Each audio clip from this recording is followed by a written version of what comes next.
Welcome to the Femsplainers. I'm Danielle Crittenden. And a little bit of a heads up. This episode did not turn out the way I expected, for reasons you'll soon hear. But let me give you a little explanation behind what might be one of the most disastrous interviews we've ever had on this podcast. So a little while ago, a publicist reached out to me to ask if I wanted to book an interview with Nancy Jo Sales. Nancy Jo is a writer for Vanity Fair, a New York Times bestselling author, and the director of the HBO documentary Swiped, Hooking Up in the Digital Age. She has a new book out called Nothing Personal, My Secret Life in the Dating App Inferno. And I was like, yes, I would love to interview Nancy Jo, because she's done some important reporting on these apps, including interviewing the founders of the major ones like Tinder and Bumble and Match.com. And she's written about the havoc they've caused, especially in the lives of teenage girls. And she accuses them of being ripe with sexism and misogyny, and also soul destroying, reducing what we might once have called courtship to something akin to shopping online for sex and commodifying romance. When I got the book, however, it quickly became apparent it was more of a memoir, a very raunchy memoir of her dating life on Tinder. Those of you who are Hemingway fans might have had the same reaction I've had when reading his scenes about drinking. The characters meet on a hot square before noon, and the day of nonstop absinthe, red wine, etc. commences. I get vicariously sick and dizzy just reading about it. And so it was with Nancy Jo and her sex life. And listeners, this might be the moment to put on headsets if you're listening to this in a form that others might hear. So Nancy Jo begins her Tinder journey as a single mother living in New York at the age of 49, and she sets her profile as a woman seeking casual sex with men in their 20s. Unsurprisingly, a lot of casual sex with younger men commences. And look, if that's what you like to do as a consenting adult, go for it. But surprisingly, she does not set herself any parameters for quality control or safety. It's like, waiter, I'll have the cheapest absinthe on the menu, s'il vous plaît. She invites these complete strangers into her apartment, into her building's gym, onto her building's rooftop. Started wondering if her co-op board knew about this. And she has sex with them in every way you can imagine. She refers to them in nicknames: Mountain Boy, Beard Boy, Clueless Boy, and Theo the Ass Eater. You get the idea. One of them she really falls for is 20-something Abel, who ends up lying to her and cheating her of money.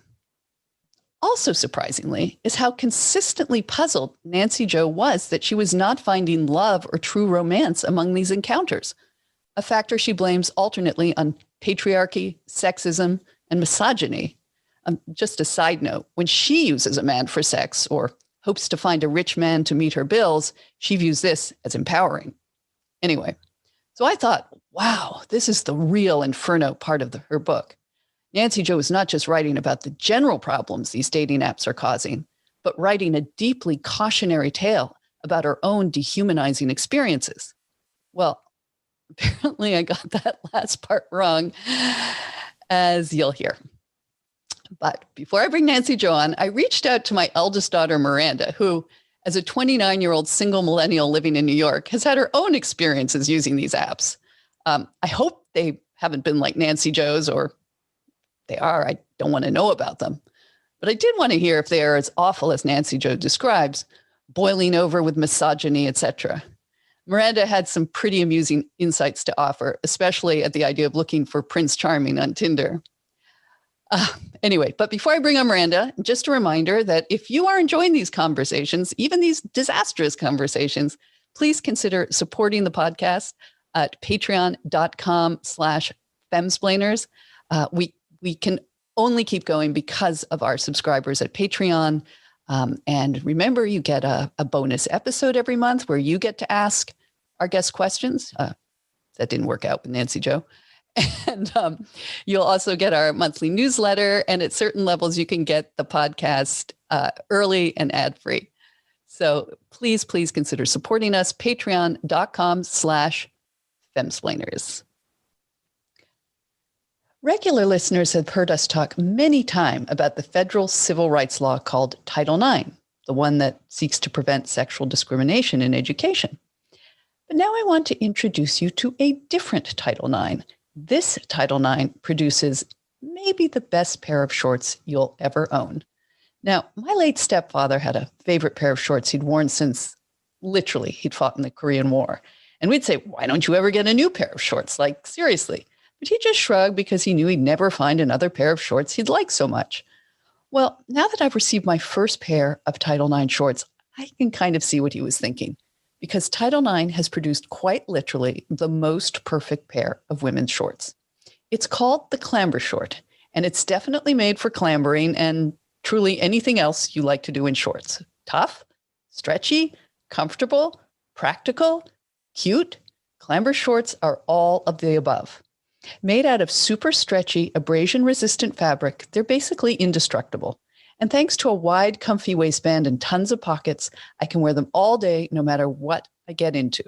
Title IX gear is made by women for women. Title IX designs and sells performance outdoor gear and apparel for women on the move. Women like us femsplainers who are busy chasing waves, chasing toddlers, and of course, always chasing our next adventure. Title IX gear and apparel is built to perform and made to last. From innovative swim pieces to bottoms that actually fit, every product is designed for women seeking out their next adventure. Clamber shorts are technical enough for a day hike, comfy enough to wear on the couch, and they are genuinely really cute. And you can get them in 2 lengths as well. So throw them on and take them off. We've found our go-to-go hard shorts. I just think I'll probably invest in a few more pairs, unlike my stepfather. Anyway, right now, Title IX is offering our listeners $10 off and free shipping on orders over $100 when you visit title9.com/femsplain. So go to title9.com/femsplain for $10 off and free shipping on your order over $100. That's Title9, TITLENE.com/femsplain.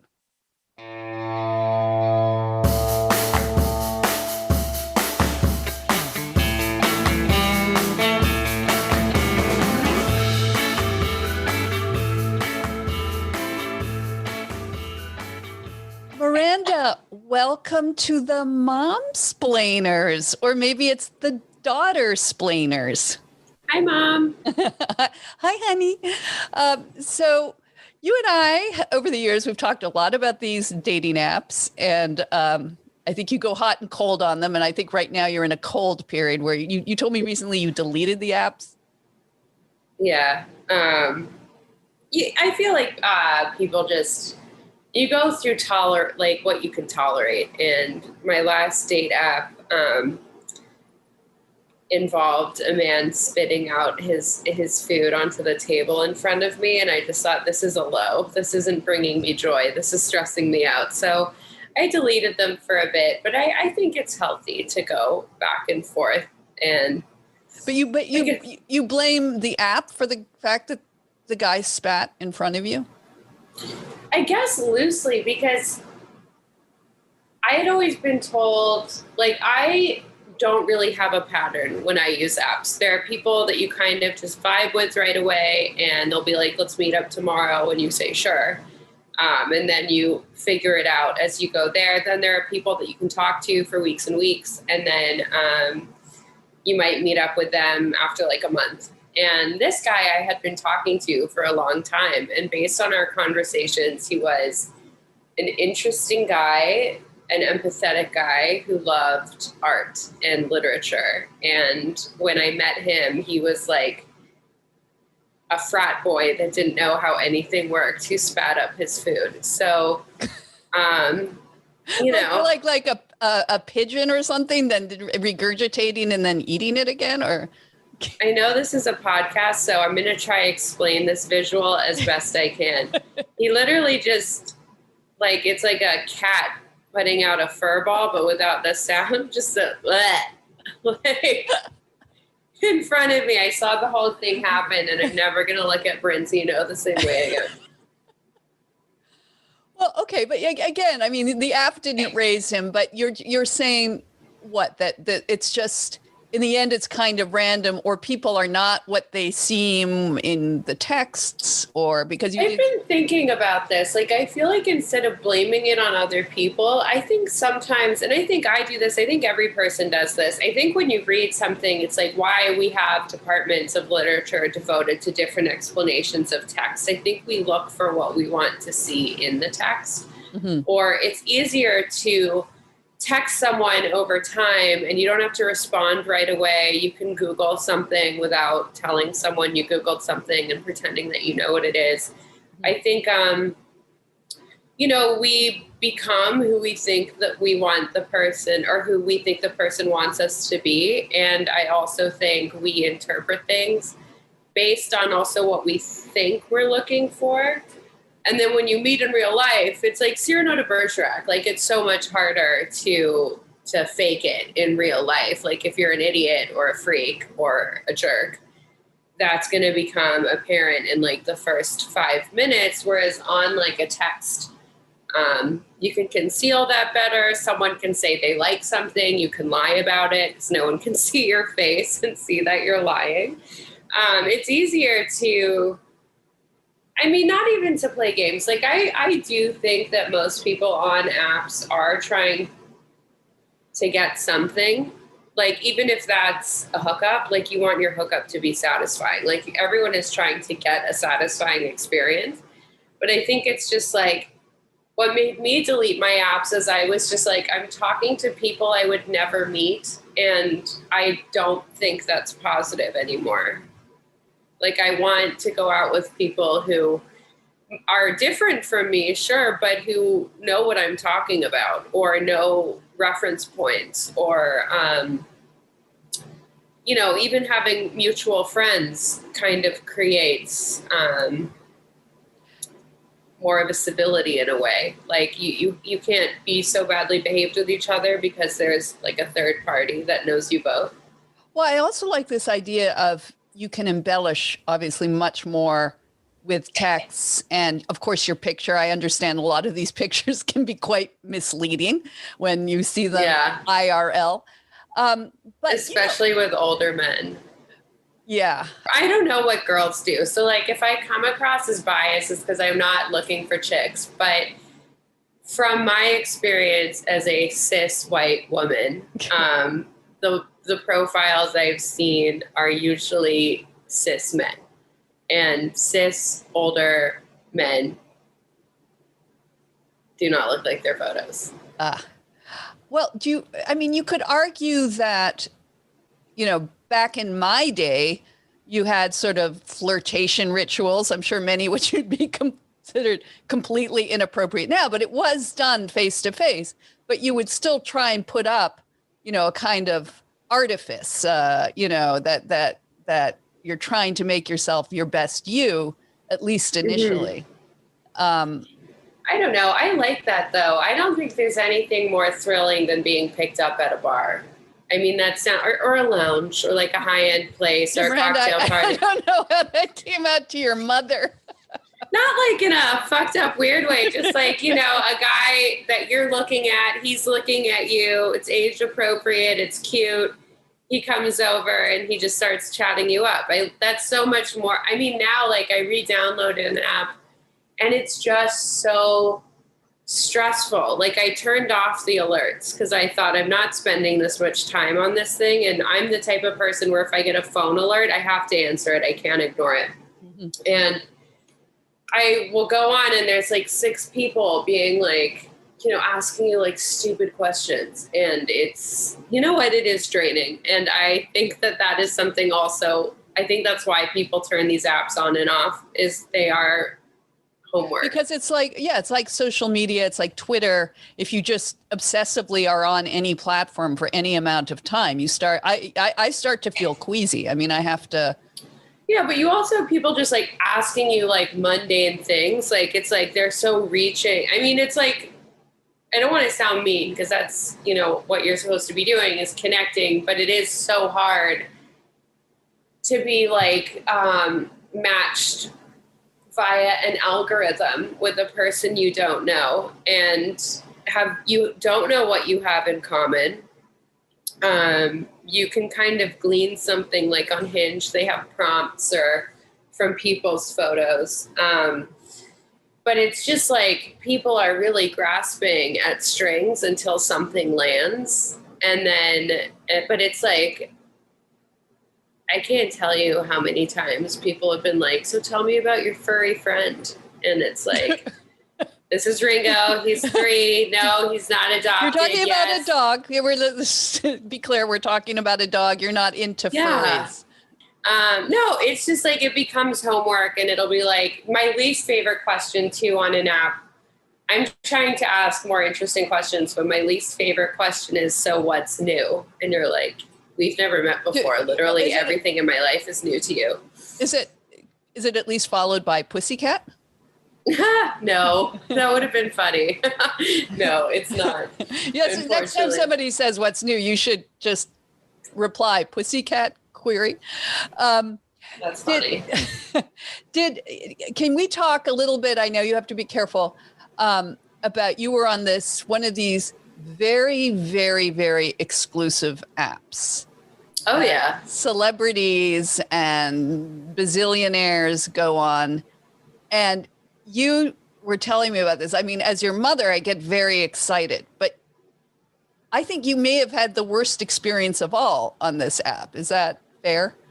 I don't know if I'd say I had the worst experience. Like it's definitely material for life, but it's just like what you think that people are like aren't always how they appear. So you could say like, I'm going out with this guy. He's super rich. He's known for these awesome things. Everyone in the world who you would tell about without getting into the personality would be like, that sounds great. And then you can also say, well, he lies and he likes to date 16-year-olds. Like, it's just like, there are so many people out there that seem so perfect. And I do think that there's an element of like, we've made celebrities our own monarchy in a way. Like, I do think we have a hero worship of celebrities that's very like pure. We're always so shocked when they, do weird things, and they're human and they're people with lots of money that are beautiful. So they can do kind of whatever they want. But it's sort of, you go into an app like that and you just think like, you see pictures and you just think, what a perfect life. Like, we could go boating, like we could travel. Even yachting, Miranda, yachting.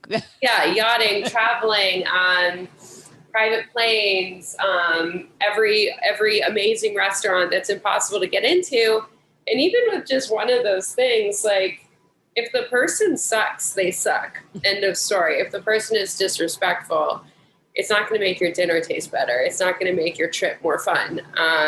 So I think it doesn't really matter what a person has. It's well, you also, I got the sense that when you would go out with men like that, because they could do anything, that this was more like, I got the sense from you that these guys weren't really looking for any kind of long-standing relationship. No. Because why would they? Why would they? Like, their biggest relationship is with their McLaren. Like, it's just like, why would you want a long-term relationship with me? Like, I have demands, I have wants. They're all annoying. They take you away from your speedboat. Like, and it's also too, like, I think the other thing is also, it's just like, when a guy isn't looking, like, you are a bag of chips. If you get stale, you're like not that expensive to obtain. They throw you out, and there's another bag of chips at like the bodega or whatever. And it's like, I feel like you're not, that's sort of the problem too, is like, you're not really that special. And then the other problem too with dating those kinds of guys is you have to go to their planet. Like, they won't come to your planet. They're not going to meet your friends. They don't want to meet your friends unless your friends are hot, and then they can set them up with their friends for the same situation. But usually, like, if you're like, it's my friend's birthday, we're all going to meet at this bar, can you come for a drink? The answer is like, probably no. And yeah, you have to go into their life, though. You have to hang out with their old weird friends. You have to go to like their dinners. You have to be on their social calendar. And I do have girlfriends who are in that position, and you'll have plans and they'll bail on you and be like, my guy wants us to have dinner with, I don't know, like a producer or an investor or whatever. And you don't really have autonomy, right? Like you can't just be like, no. Because in a way too, I haven't been in this situation, but I have seen it in a way. It's like, if you live with that person rent free, you have less bills because of this person. If you're more reliant, like it's harder to say no. You know what I mean? Right. Well, there's also an old saying, which I enjoy, which is any woman who marries for money ends up earning it. Like, as you say, that level, from what I have glimpsed, and I haven't dated one, but when they marry, they want like the highest level of executive assistant. That, as you say, you go into their planet, you run their lives, you run their houses, you are on their travel schedule. Honestly, or not even. It's like they have a house manager for most of that stuff. It's like you just look hot, you do naked Pilates by the pool, you tell them what vitamins are fashionable, and you make sure they have them. You find them like black market growth hormone. You don't mind when they're going bald, rub it. And, like I'm getting depressed just thinking about it. Well, to go back to your point about, so it's so much more exciting to be approached in real life. And I mean, one of the, certainly what we hear from your younger sister, who's just entering the dating world at age 19. I would kill to be 19 again. That's such a fun time. Everything feels like a story. Well, that whole idea that doesn't even happen anymore with Gen Zs. Like there's no flirtation. There's no such thing as a date. So and sad. I don't, is that true? Do you think have the apps undermined, certainly in your world, this sense of playfulness I don't know. between men and women? It's so hard to tell if it's apps, if it's COVID. Yeah, well, this past people year just wouldn't mingle. Yeah. I mean, you'd go out and like no one would talk to you that wasn't in your group. So, you wonder if it's COVID, you wonder if it's the apps, you wonder if it's just like the world we live in and what social rules people are abiding by. I find I've become much more forward, which works. And I wonder now if there's been a switch where there's just more expected of women because we have more rules and comforts and boundaries. But I don't know. Yeah, it's. Or could men be afraid? I mean, is there any truth to the idea that men are a little, certainly a nice guy is terrified that if he says the wrong thing or, flirts with you, I don't know. I don't deck him in the face. I don't think a lot of men. I'm not going to speak for them because I have no idea. But I don't think a guy's like, I'm not going to talk to her because she looks like she would accuse me of rape. And I hope not. And if you're listening and you've thought this about me, just text me. Do I need a new haircut? Do I need a new shirt? What can I do to not make you think that? But I don't know. I really don't know. And I wonder, I also wonder if people are just into their phones. I'm definitely guilty of this. If I'm meeting a friend at a bar and I get there a little early, I'm not looking around the room. Well, that's the signal of approach me. I'm on my phone with a telepathic message saying, feel free to chat, but I look pretty engrossed. And even if I'm on Instagram, I've definitely had a bartender before. I was just on my phone and I was like, where is the bartender? And I went up to him and ordered and was like, I wasn't sure if you were done. You looked really busy. And I was like, well, that is true. I mean, that was my bad. Well, that is very true that certainly between the last time I dated in 1987 and today, that idea that you can just sit in a place, that you just watch people, or you have a book or a magazine, but you're also you're a little more engaged in the present than you are when you're on a phone. I mean, you know, in Paris, all the chairs outside cafes face forward, so it's for people watching. And now you walk by them and the people are all looking at their phones and not noticing the life and people passing by. Yeah, you're like, you have 2 feet in different worlds. Like, I think in reality and in this virtual reality. And I think that takes away, I'm guilty of it. Yeah, I'm guilty of it. And I don't love it. But also you do feel naked or like without an arm if you leave without your phone. Yeah. And also, like, you do everything on your phone. You can pay bills on your phone. Like, you can pay your bar tab on your phone. You get your cab home on your phone. But I don't know. I do think, like, there is a sort of lack of that spontaneous movie romance and approach. I don't know if apps are to blame. I think apps might be a Band-Aid for another problem where I think people do feel more free on apps. Because even though there are pictures of your face, like, it's not face-to-face. Mm-hmm. And I do wonder if that's a Band-Aid of another problem. And I don't know, it's people's way of still trying to connect, but not knowing how. Nancy Jo talks a lot in her book about, she just says these apps have just opened up sluices of misogyny. I think she talked to a lot of 13-year-olds who get like male dick pics. I guess they have to be. Why are 13-year-olds on dating apps? No, well, that's a good question, but I think they are. I think they have middle school without their parents' knowledge. Wait, they're getting it from other boys and, you know, in their class. But she, anyway, have you experienced, do you think it opens you up to? No, you can't send photos on an app.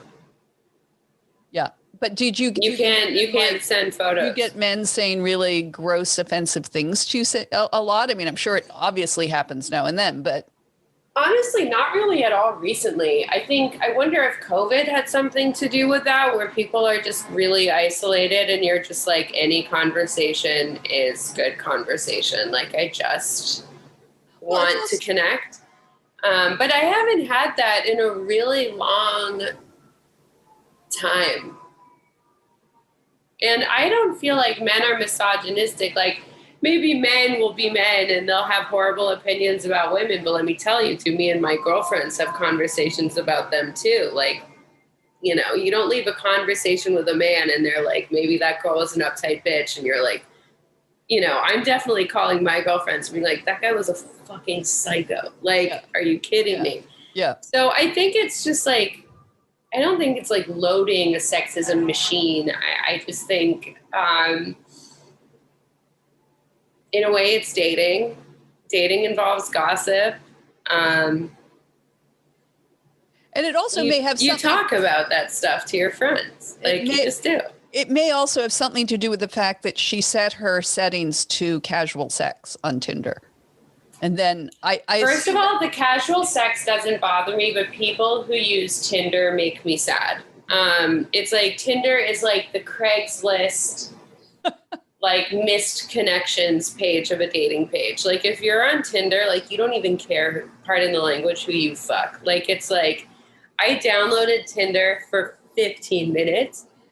It was a no. It was like. So that's where you, and then you go on Tinder and you set it to casual sex. You are obviously going to get a lot of guys being raunchy with you, and you shouldn't be surprised, would be my guess. Tinder's also just garbage. Like, if you're on Tinder, it's like saying you grocery shop at 7-Eleven. Like, it's not like you're getting like quality, good produce.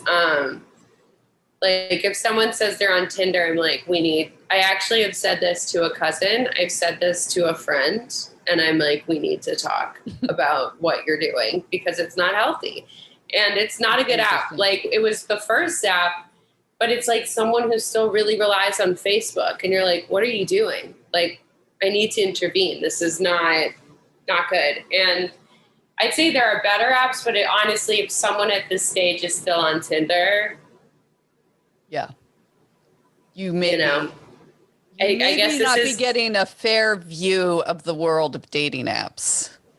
Yeah, it's like the comments I want to say I don't think are good for publicity. I'll tell them to you later, but it's no one who goes on Tinder is it's like meeting someone after 2 a.m. Like it's just like a weird Yeah.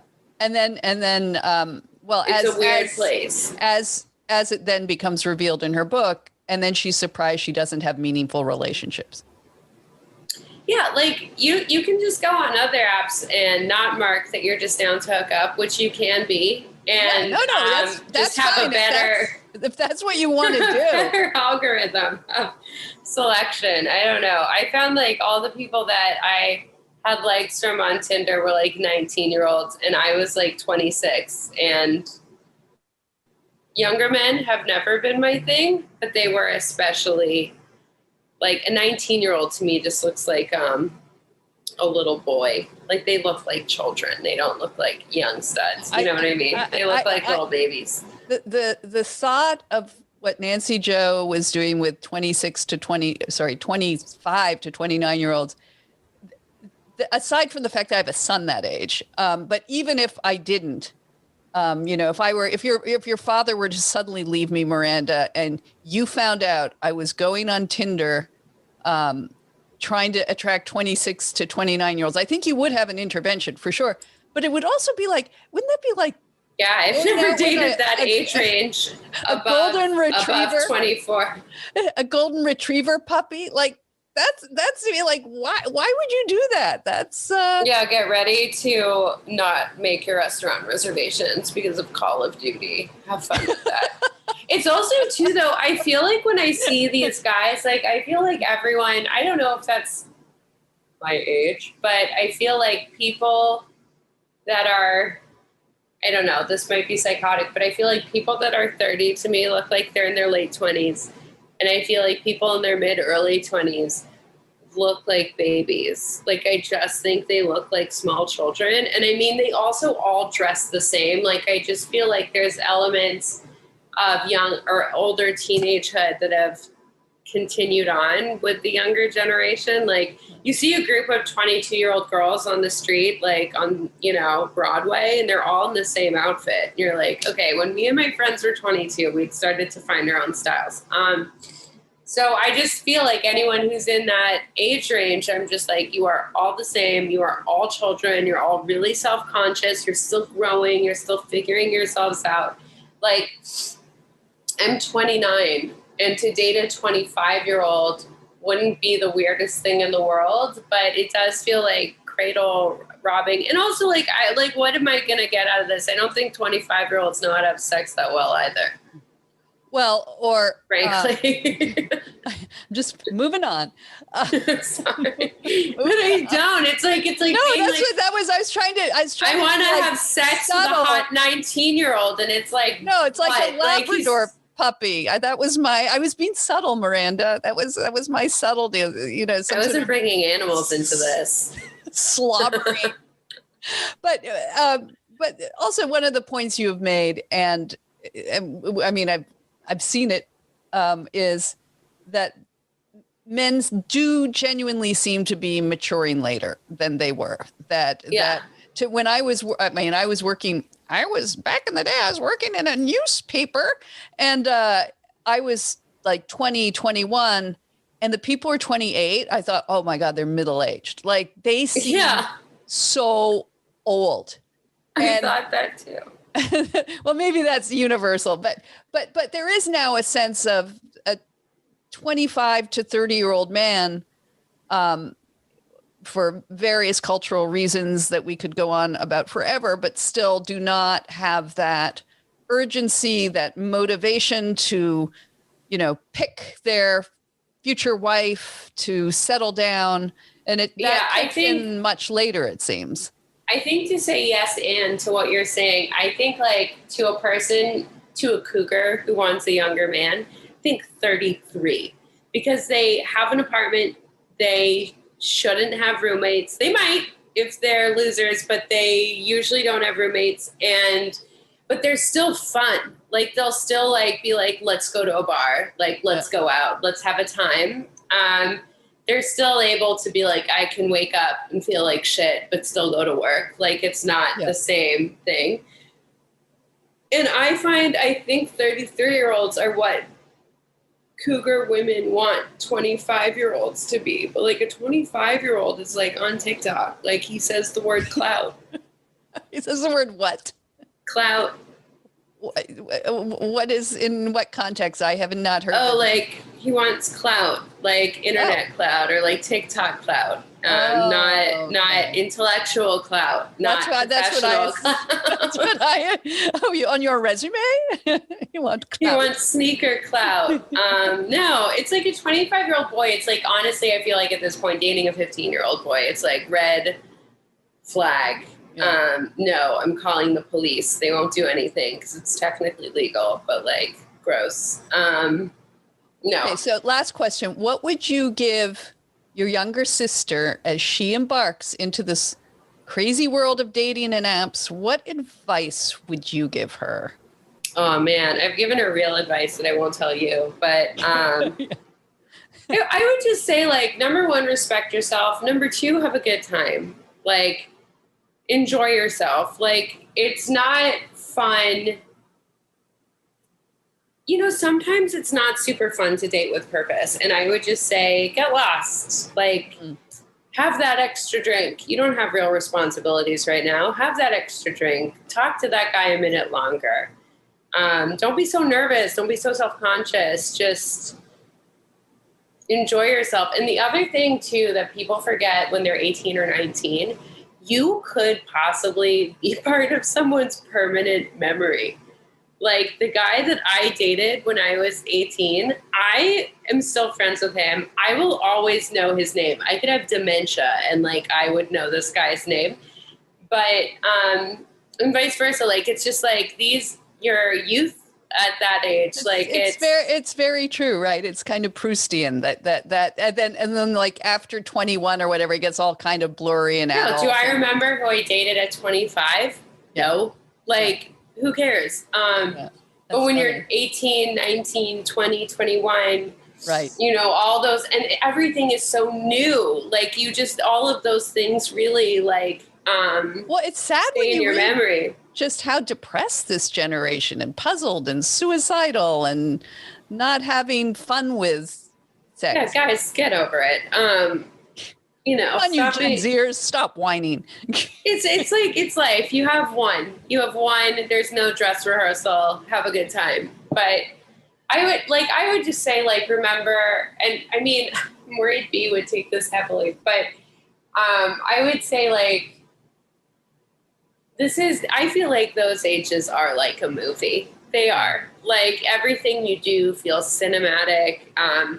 You care less about consequences. Like, I remember being in Paris at a respectable age. And my friend Charlotte and I stayed up all night. We went out. This is when you did some summer program, right? I was at Parsons, Paris. Right. And right. Charlotte and I stayed up all night, and we went skinny dipping in the fountains in front of the Eiffel Tower at like 6 a.m. What? You were naked? No, we had underwear on. We weren't that confident, but it was like, you know, one of those Zelda Fitzgerald in the fountains of. No one. It was like 6 in the morning. No one was around. It was like not weird, but it's like one of those things. And my memory is horrible, but I so vividly remember that moment. It was so cinematic, and like we just didn't care. And I would never do something like that now. Number one, but well, also I hope not, Miranda. That would. No, I haven't gone streaking in Washington Square Park recently. I would have to stage an intervention. No streaking incidents of late. But it's just at that age, like it's just so. I don't know. This might be anti-mom advice, but I do feel like when you're 19, you're you're like, I need to get married by a certain age, or else I'm an old maid and I have to be more purposeful. And it's like, you should just date anyone who asks you out and that you like. And the second you don't like them, you should drop them. Well, this was always, actually, no, this was mom advice. It was until you should be shopping, that locking yourself into relationships that are not satisfying, in your heart are not for the long term. Why tie yourself up at that age? It makes only sense. Freaks marry the person they've known since they were like 17 or 18. And sometimes it works out. Yeah, but like mostly it's like, I think the external world is like, no, but I think what I worry is sometimes, and maybe this is advice for the apps, is to be as you say, have fun, whatever, but to be purposeful with them, like see them as just another instrument in shopping, right? It is like shopping, but yeah, have fun with it. Like, I think every time I use an app seriously, it becomes a bummer. And every time my notifications are off and it's just like, ha ha ha, it becomes more fun. But yeah, I would also just say, like, if apps aren't for you, don't feel forced to use them, but it will mean that you have to put yourself out a little more. Put yourself out there more than most people, which isn't a bad thing and probably is the better way to live your life. Right. And meet yeah, and just like be everywhere and talk to everybody and enjoy every moment. Whereas on the apps, you can kind of just like, I don't know. All right, Miranda. Well, thank you for your insights, because I think I'm going to get different insights when I speak to Nancy Jo, but I'm very fascinated by your characterization of Tinder, because like, what do I know? But if you and Dad got divorced, I wouldn't be like, download Tinder. I'd be like, okay, we're putting you on these sites. If you download Tinder, I can't even make this joke. It's too elitist and fucked up. I'll tell you later. But don't use Tinder, Femsplainer listeners. Don't do it. If you're on it, delete it. We're more discerning consumers of dating apps. So yes. All right, darling. Well, thank you. Thank you for being honest. Thanks for talking to your mom about this otherwise highly awkward topic. And yeah, let's pour ourselves a glass of wine and talk offline. Swipe right.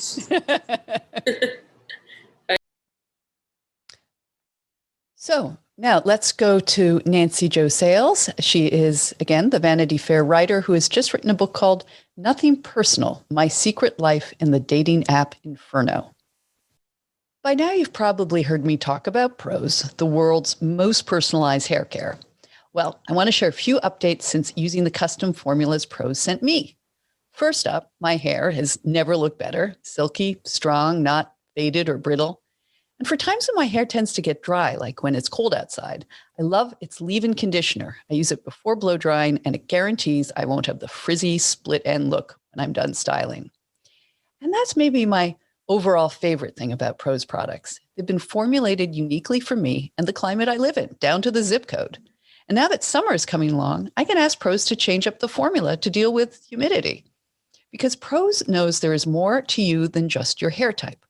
Prose has given over 1 million consultations with their in-depth hair quiz, which is how I got started. With their algorithm and over 50 billion formula combinations, Prose determines a unique blend of ingredients to treat your exact concerns. Prose also has that review and refine feature that I mentioned. It lets me tweak my formulas for any reason, like the change of season, or even if I change addresses, hair color, or my diet. And if you're not 100% positive Prose is the best hair care you've had, they will take the products back, no questions asked. Prose is the healthy hair regimen with your name all over it. Quite literally, your name is on the label. So take your free in-depth hair quiz and get 15% off your first order today. Go to prose.com/femsplain. That's PROSE, prose.com/femsplain for your free in-depth hair quiz and 15% off. Nancy Jo, welcome to the Femsplainers. Thank you. Hi. Hi. Well, I just want to let you know that the last time I went on a date was in 1987.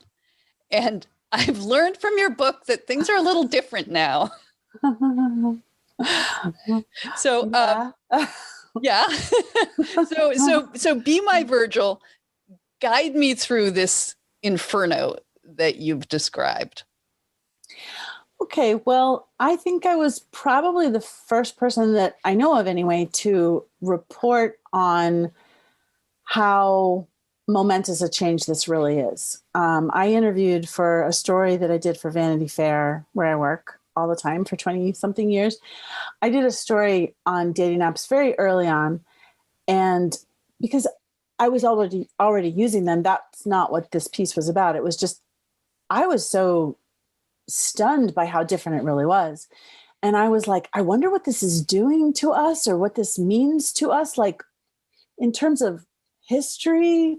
This is the rise of the dating app in general, like suddenly. Yeah, for heterosexual dating apps really took off in 2013, 2014, which I talk about in the book. And of course, Grindr, which is a gay dating app, really invented all of this kind of. In 2009, it came out. But for heterosexual people, I am heterosexual. I say cursed with straightness. It it really all took off in 2013, 2014. And I was using them and I was just like stunned by what was going on and what I was seeing and experiencing. So I didn't actually want to do a story on it. My boss at Vanity Fair, Graydon Carter, kind of convinced me to.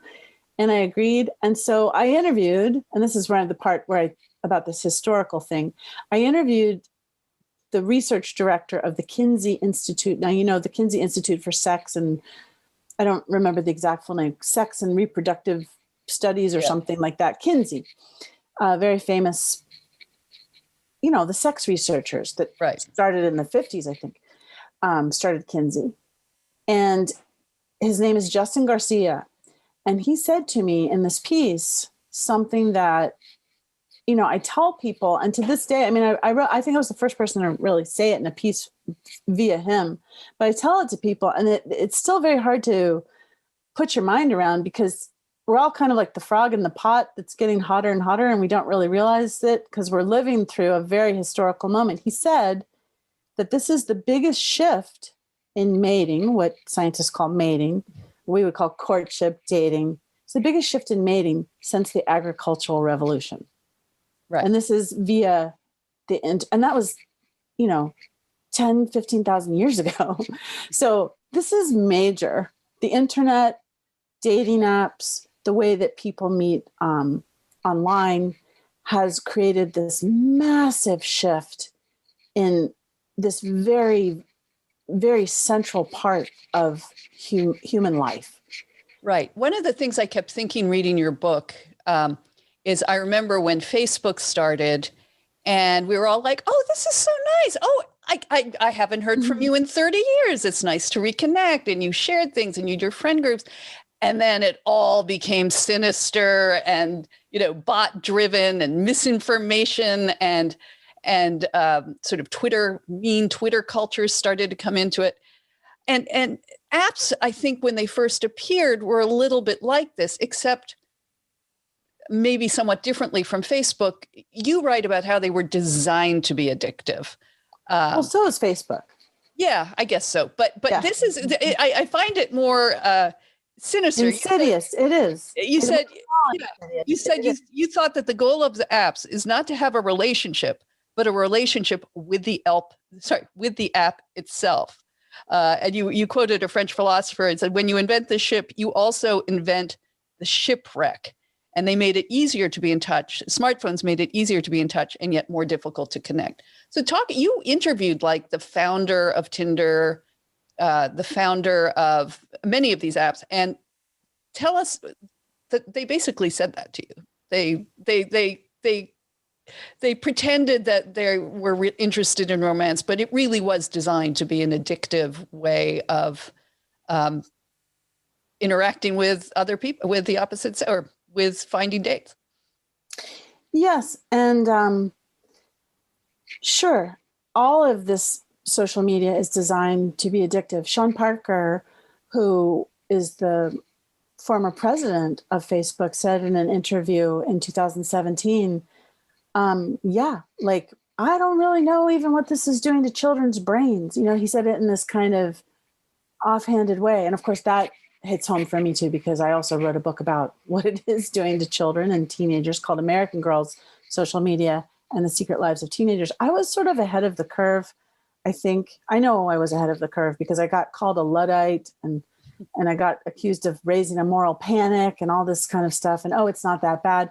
Because in 2016, I'd already done this book about it. 2015, my Tinder piece came out and people were just sort of like, oh, she's just old. I mean, I was literally called old in a major publication, too old to really know what's going on. I mean, since somebody asked me, do you feel vindicated? Because since then, you know, it's just become so obviously clear through my work and studies that have come out and different things that we now know about all this. And now we're in techlash, because techlash meaning a backlash against tech, finally. Because now we know that this stuff is really tearing at the fabric of society. And I'm going to get to how that works into dating in a second. Do you feel vindicated? Well, I don't really feel vindicated. I feel upset and sad because these problems are really urgent.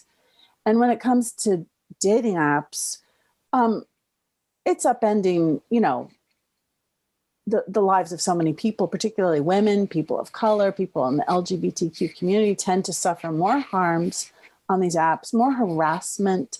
Women are in danger and experiencing sexual assault and rape that's not talked about enough. So I do think that we've come to a point, like you're referencing, we've come to a point where we now kind of know, like, hey, this stuff is really not just creepy and weird, but dangerous. And not just dangerous like you might get raped, but dangerous to, like, you might not be the same person anymore that you used to be.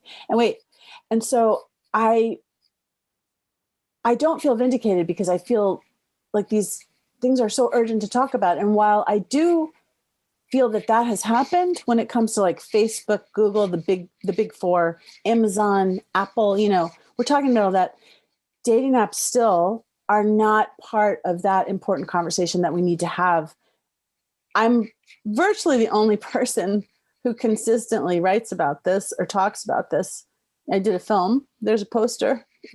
I didn't set this up to, like, show you the poster of my film. My daughter's actually out in the other room, needing that room to Zoom for her internship. So this was the only place I could really Zoom. But that is the poster of the film that I made called Swiped, Hooking Up in the Digital Age, which is a documentary you can still see on HBO.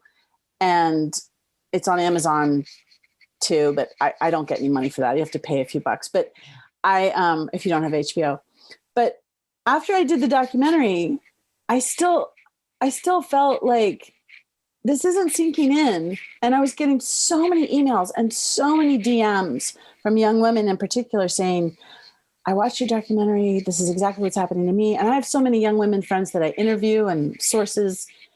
And I felt like I needed to keep talking about it and finally tell what I know about it personally, you know. Well, you also point out that swiping, that the act of swiping is akin to, like, playing, gambling or playing a slot machine. That just the act of swiping and looking at all the choices and looking at other choices creates a demand for the choice itself. You stop sort of looking for the one or something. You're like always wanting the next thing, like the next big win. But let's talk about some of the fallout. The business model is engagement. The business model is engagement with the app. And that's insidious enough when it's Facebook and you're just supposed to be talking to your friends. But, people in, political groups figured out, like, I can get you addicted to my conspiracy theory, or I can get you addicted to learning more about they figured out how to weaponize it. And when it comes to dating apps, what happened is that you become addicted to just the act of engaging with the app to the point where you're not necessarily getting, like, your significant other that of your dreams, but you stop wanting them because this is giving you this dopamine rush matching. And you might be matching with something that's not even a real person. It might be a bot, so sorry, carry on. I'll come back to it. Go on. So anyway, I'm trying to answer your point about the addiction. So I interviewed for Swiped, my film, and I talk about in the book as well about how I personally got addicted is what I talk about in the book.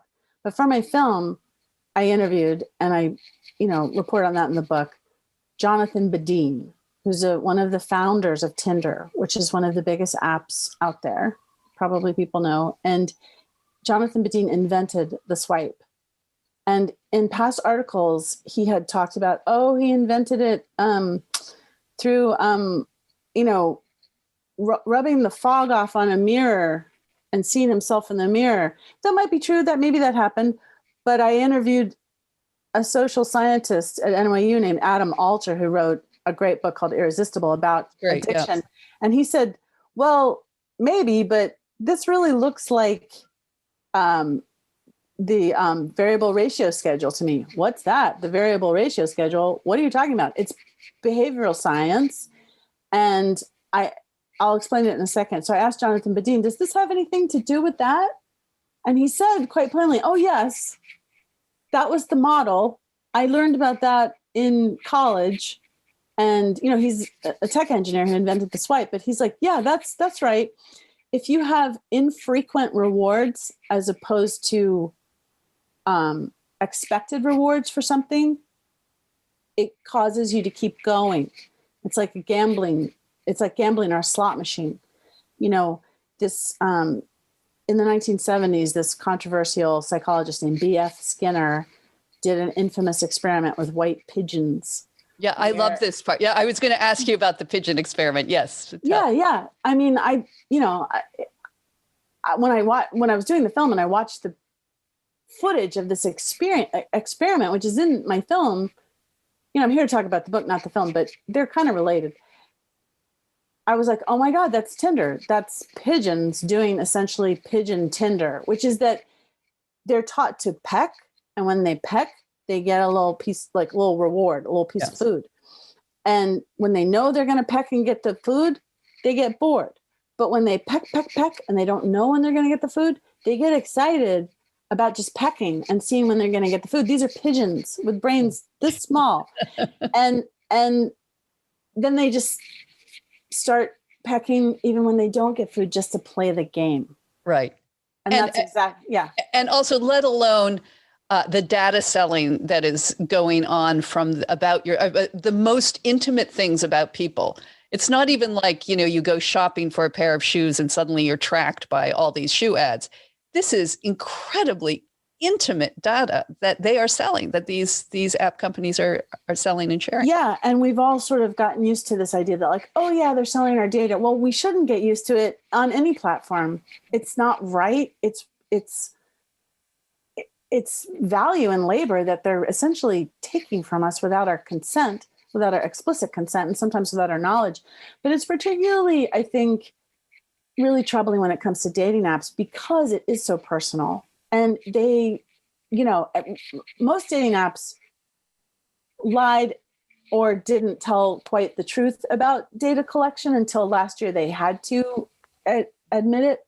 2020 was when there was an investigation by a European, like a public kind of, it's in Norway, like a sort of public, health organization looked into this and said, whoa, they are stealing data from people. And this involves, like on OkCupid, you answer questions on your sexual preferences, on, they give you this big old questionnaire to allegedly match you up with the right person. It's all a lie. That's not what it's for. You mean it's not scientific? No. That's not what it's for at all. It's so that they can sell your data to ad companies. It's ad tech. Oh man. And I thought this would lead me to the prince of my dreams. I think, I'm so glad you said that, because that is what is so wrong about this. It's a bad faith proposition. It's a business model that's essentially a lie. I mean, we could say even a scam, and it taps into people's very real and very human need to be connected and to find someone, not everybody wants to be with someone. I get that. But mostly as human beings, we want love. We want connection. Many people want a relationship. Most people on Tinder even say 80% of people on Tinder say they want a relationship. Right. But that is not what these apps are designed to get you. And they tap into it and they say that's what they're going to get you, but they're not fairy godmothers. We want to think that it's like that easy. Oh, it's so easy. Just I'm going to swipe and I'm going to tap and I'm going to do this, I'm going to that. And seeing like bibbity bobbity boo, it's going to be this wonderful person. But they're not fairy godmothers. They're businesses. They're capitalists who want your value. And the value comes not just from the money that you might pay for the subscription, but from your data and your time and your energy and all this effort that you're putting into this. A lot of people, women and men that I've interviewed and people who identify in other ways say that dating apps are exhausting. And that's because you're working. You just don't know it, but you're working. Okay. Well, so now let's talk about the fallout of this. One of the things you quote a lot of young women who are bemoaning the lack of chance encounters, of just men approaching in real life. Or them being able to approach both. Yeah. Right. And then you've also, and this has been documented in so many studies, the incredible loneliness, especially amongst Gen Zers, but also millennials. And they're also just like despite the rise of these dating apps, they're not actually having sex and when they are, they don't seem to be enjoying it very much. Do you want to talk about how the apps might be affecting that? Yes. I talk about this a lot in my book because it was very puzzling to me why we were continuing to get these reports that young people are not having sex. And very often these reports would come like in some celebratory way. Like, I think that's the kind of weird priggishness or prudishness that exists in certain media. Like, they're not having sex. Isn't that good? I think it's mothers of teenagers. I was a little heartened by that at first, but then you think, no, these are young adults now. This is creepy. There's something going on here. Yeah, and I didn't believe it because that wasn't what I was hearing from the hundreds of young people I was interviewing. Because what they're talking about in those studies is, can I just say words? And I don't want to offend anybody. What they're really talking about in those studies is intercourse. They're saying that young people they say less sex, but really what they mean when you get into what the study is really about, they're having less intercourse, sexual intercourse. And that I think is entirely possible. Why? Because young people and people of all ages really are having more cyber sex. Sex has moved onto screens like everything else. And cyber sex is anything from, masturbating to each other on FaceTime to exchanging nudes and masturbating to nudes, chatting, like doing cyber sex chat. There's people are having different kinds of sex. Perhaps they are having less intercourse. That's perhaps true, but again, also in these studies, there are studies about how people lie and studies about sex. So, yeah, well, that's always true. Right. So, but wait, if I can finish. Yeah, of course. So they're having less sex, perhaps it's true, but also if they're having less, I was like, when I started using dating apps and having sex with people from dating apps, what I realized is this is really not fun in the way that sex is supposed to be. And I'm not at all surprised if people are actually opting out of doing this because I'm not saying every single time. And I had a lot of, encounters that were kind of hot, but a lot of it is bad. It's really, really bad, especially I think for a lot of women because it's impersonal. And the guy, if you're a straight woman, the guy doesn't really know you or maybe care about, and there's studies about this too. I'm not just saying it like, no, there's a big study out of NYU of like 20,000 college age people, really big study that said that, guys tend to not try as hard to give a woman pleasure if they don't know them very well, or aren't invested in knowing them, or don't ever think that they're going to have a relationship with them. So hookup culture, as it's known, leads to bad sex, especially for women.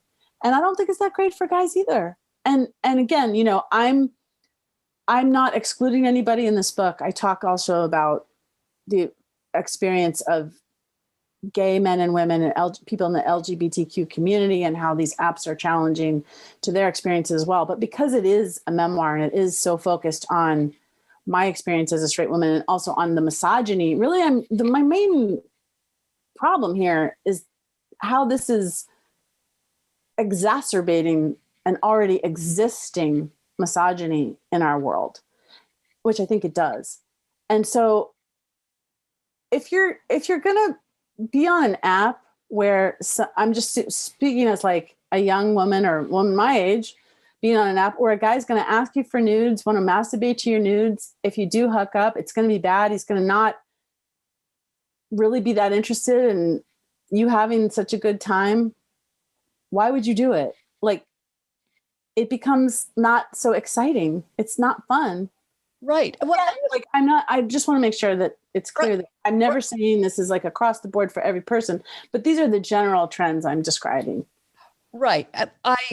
I think I want to get now to the personal aspect of your book, because you did do that over and over again, these hookups that just, I think there was a review, it was maybe the New York Times. What do you mean by over and over again? Well, what do you mean by that? I mean that you had a lot of strange men, often not in your apartment, but I mean men you just met on the app, you didn't know them beforehand, and have them come over and have sex a lot. I mean,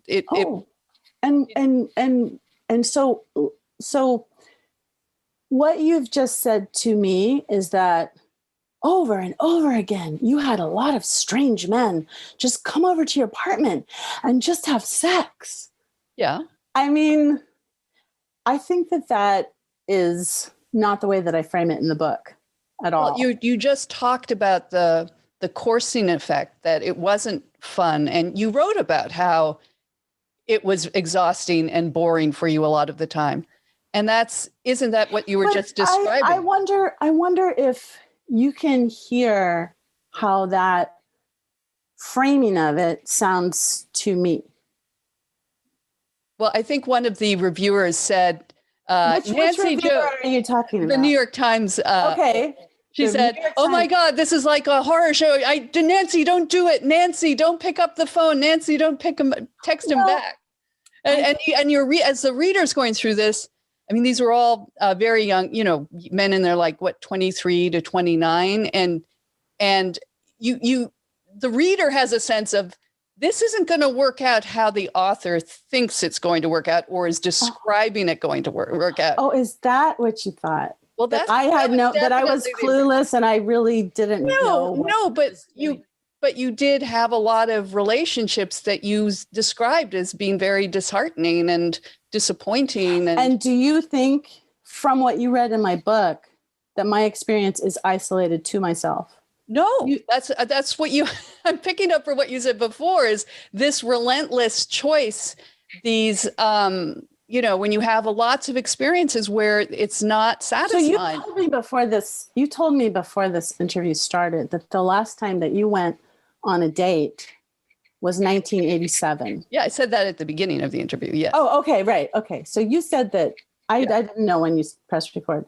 So you said that the last time you went on a date was 1987. Yes. Okay. So the person who wrote that review in the New York Times, who I happen to know, and I clapped back at her on social media. Oh, I didn't see that. Yeah. What'd you say? Okay. Well, I know her, and we do not have the best history. I don't really know what the problem is, but there's been a problem in the past, and I felt that she should have recused herself from doing that review, which I thought was condescending and sexist. And I clapped back at her for that, and clapped back at the New York Times for that on social media as best I could, to let readers know that this was not a true representation of, I thought, my book or me. And so to hear you repeat it, even having read the book to my face, is disheartening as well, because I feel that I felt that in that review, there was a lot of judgmentalism, like judgmental things, like this is a person who I do know, and she's also been married for a long time. Or no, I think her husband died, actually, sadly, but was married for a really long time. And she was actually, in the review, said that she was giving the book to her 19-year-old son, who then wanted your number. But no, I think I deserve to finish my thought. Okay, sure, of course, go. Because I thought that review was judgmental, and I thought that it was pearl clutchy, and I thought that it was not taking into account the fact that it talked about me like I was an idiot and not a journalist and not somebody who has written best-selling books and award-winning articles and made a film. It talked about me like I was just some dumb girl, really, who really didn't know what she was doing. The book is an investigation. The book is about me going into what I call the Dating App Inferno. And the reason I'm doing this and being upfront and honest about it is because I know, not because I'm some stupid kid who doesn't know any better, but because I know from interviewing lots and lots and lots of young women and men and people who identify in other ways, that this is dating app culture. This is hookup culture. This is what's going on now. And I'm trying through my work to expose what is unhealthy about all this and challenging to the well-being of people, including myself. But now I get to finish. I'm not cutting you off. Okay. Because I think that you framing it that way, just like that woman did in the New York Times, is judgmental. It's saying that, like, well, you were just so dumb. You were like, what the hell were you thinking? Didn't you know what to expect? This is the way this culture is set up. This is the way these apps are set up. They were originally called hookup apps. These are, this is a kind of misogynistic sort of dystopia that I'm describing. So to turn it around and be like, there's something wrong with you, Nancy Jo, that you did all these things and made all these shitty I thought you choices. were proving your point because you spoke to all these young women who were disheartened because of the very nature, the impersonal nature that you were talking about, and being depressed and isolated, lonely. I thought the way you were using the apps was similar, and it showed. It's not about stupidity; it's about showing how.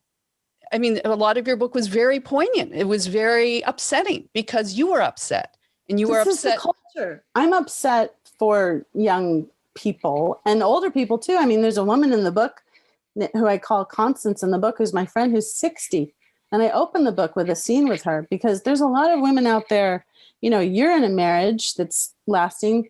I'm happy for you. But there's lots of women who, and all kinds of people who aren't in relationships, who are single, who experience divorce or the death of a spouse or a partner. And they get to a point where they would like to be with someone again. And right now there's this sort of capitalistic overtake, there's this sort of capitalistic colonization of dating that I try and describe in the book, in which people behave in certain ways because we're kind of being, you're talking before about like pigeons. We're being programmed to like behave in certain ways. These apps were, I would argue, designed to sort of deliver up bodies of women to men, whether they're in person or through images, nude images. But it's kind of, I think a lot of the time, and again, I'm not talking about gay dating or LGBTQ dating, it's a different thing. It's kind of in the service of straight men. And it do you have sons, by the way? Yes, I have a son. Okay. And how old is he? He's 27. Okay. So, and I have two grown daughters, so they're in the thick of this. Okay. So I don't know if you talked to them about this, but another thing that really disturbed me about that New York Times review, and by the way, so your listeners know, I got really great reviews everywhere else. that weren't written by someone who knows me and doesn't like me, but who is a person who also, I think, probably hasn't been on a date in a long time because she's been married, you know? And so it's much easier to judge this woman, me, her age, who's getting, call it an inferno, who's getting sucked into this inferno, and say like, well, you're just, at our age, how do you not know any better, Nancy Joe? But look, what I'm trying to say is that this culture is set up this way. It's an inferno where you get like sucked in, and this is what's expected of you, to send nudes, which is completely contrary to like safety in so many ways. But it's just, so what bothered me about this review was also that this woman kept giving it to her 19-year-old son. He said, Mom, it's normal. Mom, it's normal. It's normal, Mom. It's not normal. She did mention her son was autistic. I think that I think that, you know, I mean, I don't know. It was a weird add-on. I agree. But let's go back. It's not normal. It's not normal. It's not normal. It's as we just discussed, it's a huge and brutal and sudden change in the way that we've evolved. Right. And it's sudden, and it's from like 15,000 years ago. It's very, very sudden, and it's based on a corporate capitalistic model. So it's not normal, and it's been normalized. If you keep interrupting me, no, then I can't defend myself against your. I'm going to rephrase it so to continue on this theme. It's not normal. It's been normalized. Okay. So when you went and you started with the dating apps, what did you hope for? What were you expecting? Were you looking to meet someone? Of course. I was looking for the same thing that everyone who goes on a dating app is looking for. I was looking for sex, love, companionship, anybody who dates. I was just a person who dates. I had my heart broken. I was looking to be with somebody. If that was for, one night, I'm not open to that. That can be really fun before. I mean, once upon a time it was, but I was looking for connection, just like everybody else who dates. I am no different from anyone else. Do you think that there's something different about me personally? No, I think maybe you've been hurt by this review and you see that any questioning of your experience, which you wrote about so frankly, is somehow judgmental. And I'm trying to understand your reaction to it in the context of how disheartening these apps, your thesis, these apps have made dating. And one of the things that I was surprised by, that if you are, because I think we're actually exact contemporaries. I may be 1 year older than you are. If you are looking for companionship, you set your parameters, I think, for 25 to 29-year-old young men, correct? Is that wrong? Well, no, but I don't think it's going to necessarily lead to the kind of companionship that you would want. Why do you think that? Because I don't think men of that age are necessarily looking to get married. I never wanted to get married to anybody. I don't want to get married. Maybe they're not also susceptible to long-term relationships at that age. So you do think that it was on me? That the reason why the reason why I had these experiences, which included sexual assault, was on me because I set my discovery wrong? Is that what you're saying? No, you're projecting. What I'm trying to say is that when you invite a 27-year-old man you don't know to your apartment to have quick sex that minute, not like even get to know, not even for a drink, that's not going to lead to the lasting. You've crossed the line. I'm sorry. You've crossed the line. How did I cross the line? Because what you just said was so slut shaming. And I wanted to see how it's slut shaming. Tell me how I'm slut shaming. Tell me how I'm slut shaming. I will tell you in a second. Okay. I will tell you in a second. You interrupt me a lot too, which I wish you wouldn't do. I wish you would allow me to finish my thoughts before you start talking again. Can I do that? Go ahead. Okay. So I would love for this to work out. I would love to be able to talk to you you know, in a way that's positive and helps people listening who've been through these things as I have, to know that they're not alone. I feel from our conversation and the things that you've said to me so far, I feel judged by you and I feel slut shamed by you.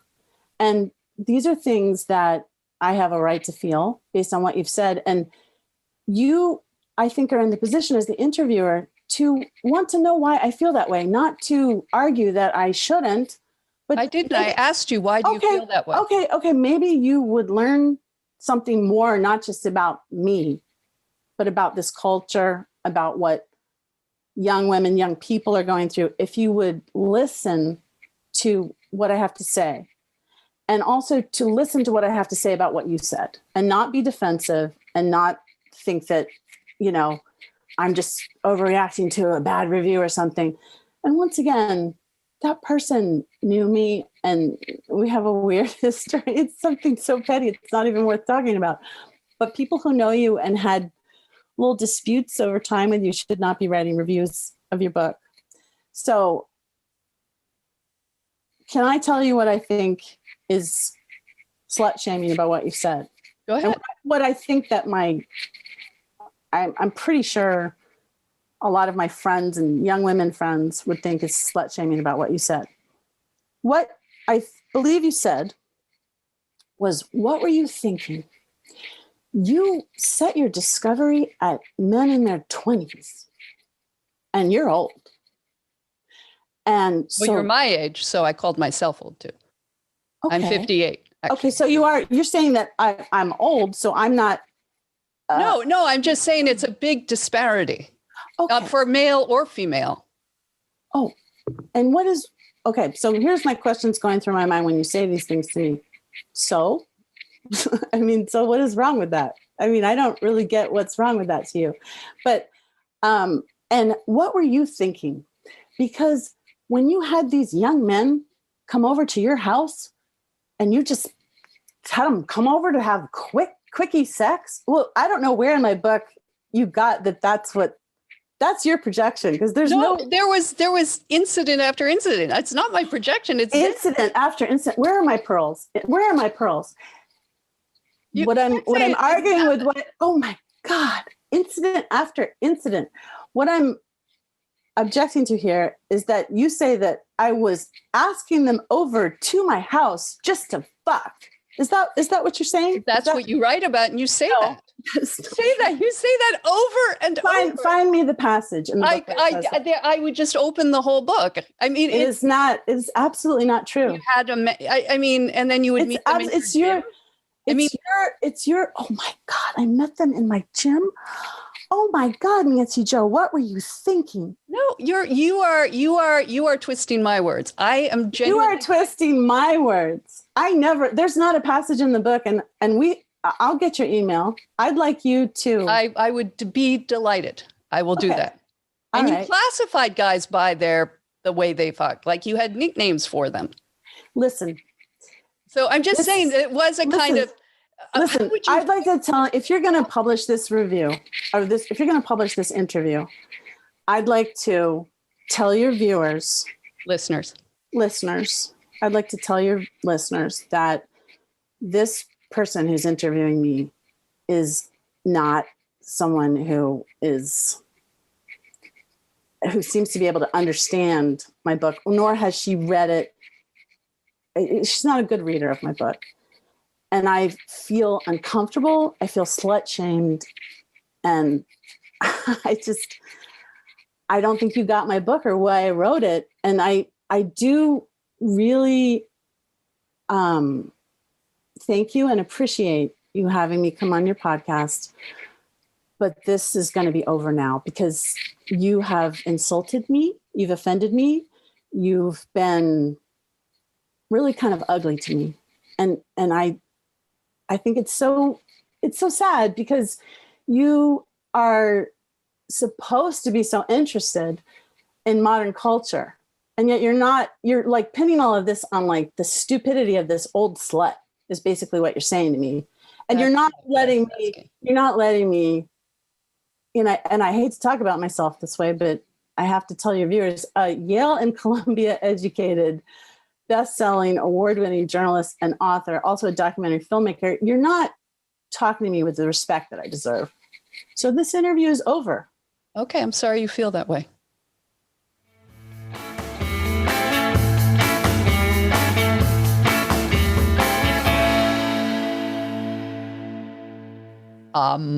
Okay. Wow. Nancy Jo, maybe the problem is not with the apps. So that was like a first date that went catastrophically wrong. I'm glad we didn't have sex. She was wrong, though, I think, about me clutching my pearls. The whole strand already broke halfway through reading her book. I did, however, contact the New York Times reviewer Nancy Jo accused of having a history with. Because when you say that someone has a conflict when you're reviewing your book, that's a serious charge, especially when it appears in the Times. So the reviewer's name is Judith Newman, and she is the author of To Siri with Love, A Mother, Her Autistic Son, and the Kindness of Machines. The passage I was remembering, by the way, which set off Nancy Jo, was Newman writing, I've just spent 4 hours staring at my Kindle, murmuring to no one in particular, Nancy, don't text him. Nancy, honey, don't do it. Be strong. Resist this one time, Nancy. No, which was my reaction a lot of the time, too. In any case, here is what Judith Newman replied when I told her that Nancy Jo said she had a conflict. She writes, Nancy Jo Sales reached out to me in 2013 because I thought her book, The Bling Ring, was fascinating. I'd reviewed it for People. We met, and it was very nice. We had a few other text exchanges about stories, and far from having some sort of vendetta, I admired her work and told her so. Call me crazy, but I don't think a review is a press release. The job of a reviewer is to render an opinion in such a way that a reader can decide whether or not they want to read it. As for being a prude, what can I say? I was a sex columnist for one magazine for years under a pseudonym. On a scale of prudishness, I suppose I'm somewhere between Mrs. Gaskell and Caligula. So, listeners, I'd love to hear your views on this. Was she crazy? Or am I? Reach out to us at contact@femsplainers.com. That's contact@femsplainers.com. And also feel free to share some of your own crazy experiences on dating apps. Anyway, that's it for this episode. See you next time.